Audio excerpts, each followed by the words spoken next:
नमस्कार, मायमावली हिंदी समाचार में आपका स्वागत है और मैं हूं शेख इस्माइल। आदिलाबाद विधायक पायल शंकर ने कांग्रेस सरकार पर पिछली बीआरएस सरकार की तरह हिंदुओं के खिलाफ अवैध मामले दर्ज कराने का आरोप लगाया है।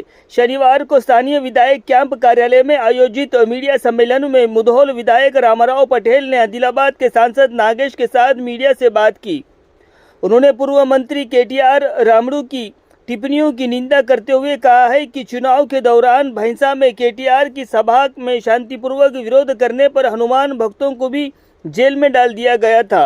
वो हनुमान भक्तों पर लगे मुकदमे खत्म करना चाहिए। पुलिस हनुमान भक्तों को बहुत परेशान कर रही है। उन्होंने सवाल किया है कि जो लोग हनुमान दीक्षा में हैं वो कैसे हमला करेंगे।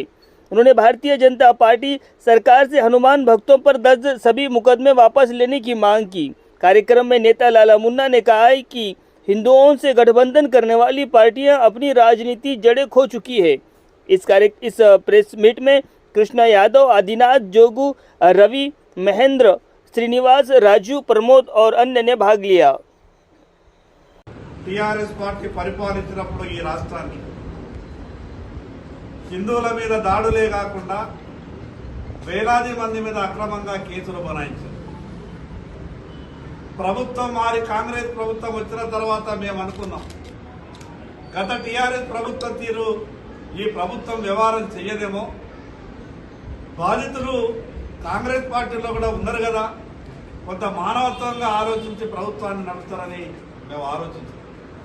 కానీ బైన్సాలు ఒక ఎన్నికల ప్రచారంలో శ్రీరాముని అవమానపరిచిందని దాని మీద మీరు సంజాయిషి చెప్పాలని శాంతియుతంగా హనుమాన్ భక్తులు నిరసన తెలియజేస్తే వారి మీద ఈ ప్రభుత్వంలో పనిచేస్తున్నటువంటి పోలీసులు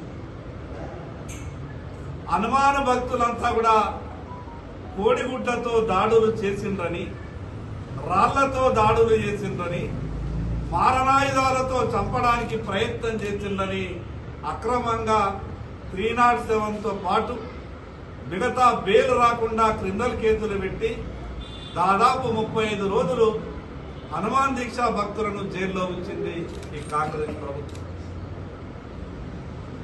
ప్రజలంతా కూడా నమ్ముకునేటట్టు అసలు హనుమాన్ దీక్ష తీసుకున్నటువంటి భక్తులు ఆ దీక్షా సమయంలో కోడిగుడ్డను చేతిలో పడతారా, లేదా హనుమాన్ దీక్ష తీసుకున్నటువంటి భక్తుల చేతిలో వాళ్ళ చేతుల్లో జపమాల తప్పితే ఎటువంటి మారణాయుధాలు వాళ్ళు తీసుకొని తిరుగుతారా? చిన్న పిల్లలని చూడకుండా వాళ్ళ ఇళ్లలో ముసలి వాళ్ళు ఎక్కడా కూడా కనీస మానవత్వాన్ని పోలీసులు ప్రదర్శించకుండా ఇళ్లకి వెళ్లి జబర్దస్తిగా తీసుకొని ఆ నిరసన కార్యక్రమంలో లేనటువంటి వాళ్ళ మీద కూడా జబర్దస్తిగా కేసులు బనాయించి కోర్టులలో బెయిల్ రాకుండా అడ్డగించి వాళ్ళందరికీ ఒక మానసిక క్షోభని మిగిలించే విధంగా ఈ ప్రభుత్వం ప్రయత్నం చేసింది। మాకందరికి కూడా ఎన్నికల సమయం అని ఎక్కడ నిరసన మేము తెలియజేద్దామన్నా ఎన్నికల కోడ్ ఉన్నదనే ఒక నిబంధన, 35 రోజులు ఏ పాపం చేయకున్నా కూడా జైల్లో ఉన్నటువంటి పరిస్థితి। భారతీయ జనతా పార్టీ పక్షాన ఈ ప్రభుత్వాన్ని డిమాండ్ చేస్తా ఉన్నాం। ఏదైతే తప్పుడు కేసులు బైన్సా హనుమాన్ దీక్ష భక్తుల మీద ఈ ప్రభుత్వం పోలీసులు అక్రమంగా కేసులు బనాయించారో వెంటనే వాటిని ఉపసంహరించుకోవాలా। చేయని తప్పుకు వాళ్ళ మీద నేరారోపణ చేసి ఏ భక్తులైతే బైండ్ ఓవర్ పేరు మీద ఆ రోజు పోలీస్ స్టేషన్ లోనే ఉన్నారు, పోలీసు వాళ్ళ సమక్షంలోనే సంతకాలు పెట్టుకుంటా ఏరిండు, వాళ్ళు బయట కనీసం వెళ్ళలేదు కొందరు, వాళ్ళ మీద కూడా 307 కేసు పెట్టి ఇబ్బంది పెట్టిండ్రు। మేము ఒక డెలిగేషన్ ఈ మధ్యనే డీజీపీ గారికి దగ్గరికి వెళ్తా ఉన్నాం।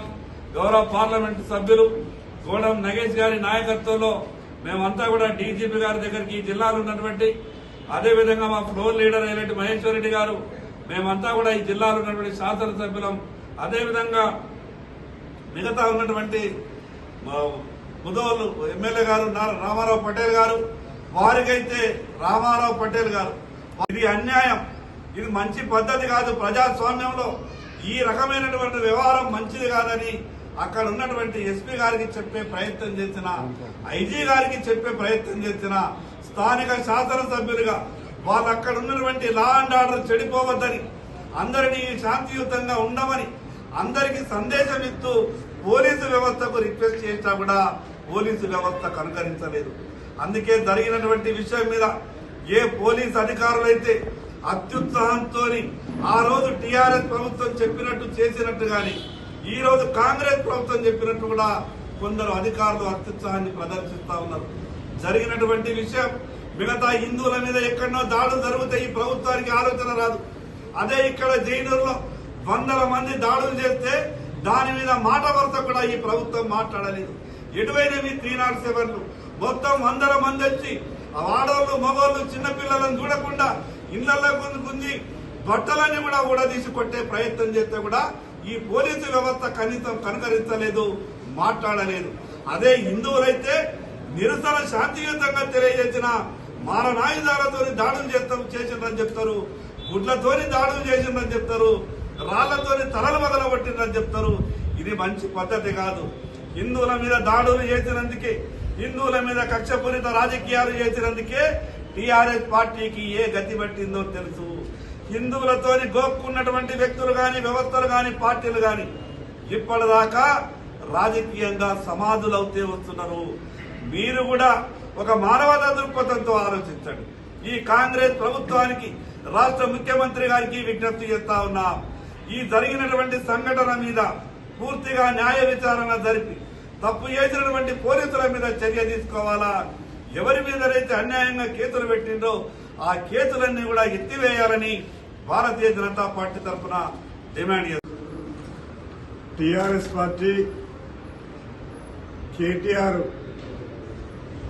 హిందువుల యొక్క సంస్కృతుల్ని, సాంప్రదాయాల్ని, ఆచారాల్ని కించపరుస్తూ మాట్లాడేటువంటి సందర్భంలో శాంతియుతంగా నిరసన వ్యక్తం చేస్తే ఎక్కడ కూడా మరి ఏ విధంగా కూడా ప్రెషర్ చేసినటువంటి సందర్భాలలో కూడా ఒకసారి ఆలోచించాలి. ఎందుకంటే దాన్ని వేరేగా ముడిపడి దాదాపుగా చాలా మందిని ఈరోజు అమాయకులందరినీ కూడా ఇందాక చెప్పినట్టుగా వాళ్ళ యొక్క కంట్రోల్లో బైండ్ ఓవర్ పేరు మీద వాళ్ళ పోలీస్ స్టేషన్లో ఉన్నటువంటి వాళ్ళందరినీ కూడా ఈరోజు 307 బుక్ చేసుకోవడం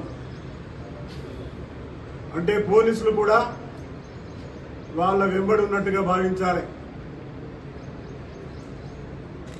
నిజంగా సిగ్గుచేటు. ఇప్పటి వరకు కూడా, ఎందుకంటే ఒక నిరసన వ్యక్తం చేసినటువంటి దాంట్లో 307 బుక్ చేసుకోవడం, మరణాయుధాలు ఉన్నాయని చెప్పేసి హనుమాన్ దీక్షాపరుల్ని, హిందువులని కించపరిచే విధంగా ప్రభుత్వం వ్యవహరిస్తా ఉంది, కాంగ్రెస్ పార్టీ వ్యవహరిస్తా ఉంది. జైనూరులో కూడా ఇందాక చెప్పినట్టుగా వేలాది మంది హిందువులపై దాడి చేస్తే ఇంకా చాలా మంది ఇంకా వాళ్ళకి దొరుకుతలేరంట, అప్స్టాండింగ్ అట. కానీ అదే బైన్సోలో మాత్రం నిమిషాల్లో ఇళ్లకు వెళ్లి ఇంటి నుంచి మా హనుమాన్ దీక్ష సోదరులు అక్కడ నిరసన వ్యక్తం చేస్తే ఏవో ఎక్కడి నుంచి దాడులు చేసిందని వాళ్ళ మీద అక్రమంగా కేసు చేశారు. ఇప్పుడే మా సోదరుడు శంకర్ గారు చెప్పారు, హనుమాన్ దీక్షలో ఉన్న వాళ్ళ దగ్గర గుడ్లు ఉంటాయా, హనుమాన్ దీక్ష ఉన్న వాళ్ళకి కట్టెలు ఉంటాయా, హనుమాన్ దీక్ష వాళ్ళ దగ్గర వాళ్ళ చెప్పు అంతా కూడా ఆలోచించకుండా పోలీసులు చాలా ఇబ్బంది పెట్టి బెయిల్ రాకుండా 35 రోజుల నుంచి మా అడ్వకేట్స్ కానీ హైకోర్టులో ఎంత కొట్లాడినా కూడా మా పోలీస్ డిపార్ట్మెంట్ సహకరించకుండా ఇంతకుముందు 10 సంవత్సరాలు టీఆర్ఎస్ కేసీఆర్ ప్రభుత్వం ఉండే, ఇప్పుడన్నా కొంత ఈ కాంగ్రెస్ ప్రభుత్వంకు ఏమైనా బుద్ధి వస్తుందని అనుకుంటే దానికన్నా అది ఛోటా భాయ్ అయితే ఇది బడా భాయ్ తిరిగి వల్ల ఇంకా మా హిందువుల మీద దాడులు చేస్తున్నారు. ఖచ్చితంగా మేము పార్లమెంట్లో మా సోదరులు ఏదైతే కోటాం నాగేష్ గారు ఉన్నారో వాళ్ళు కూడా అక్కడ క్వశ్చన్ ఇస్తారు. అదేవిధంగా మేము అసెంబ్లీలో ముఖ్యమంత్రి గారికి ఒకటే చెప్తాం, అయ్యా హనుమాన్ దీక్షలో ఉన్న వాళ్ళు ఏదైతే జపమాల తీసుకున్నారు వాళ్ళు దాడులు చేస్తారా, వాళ్ళ దగ్గర గుడ్లు ఉంటాయా, ఆలోచించి కేసులు చేయాలా, ఈ కేసు ఏదైతే చేయాలి చేసిండు అది అంతా వివరించాలని మేము మా పార్లమెంట్ అసెంబ్లీలో కూడా మన డిప్యూటీ లీడర్ ఎల్ఈటి మైత్రెడ్డి అందరూ కలిసి ఖచ్చితంగా దీని మీద క్వశ్చన్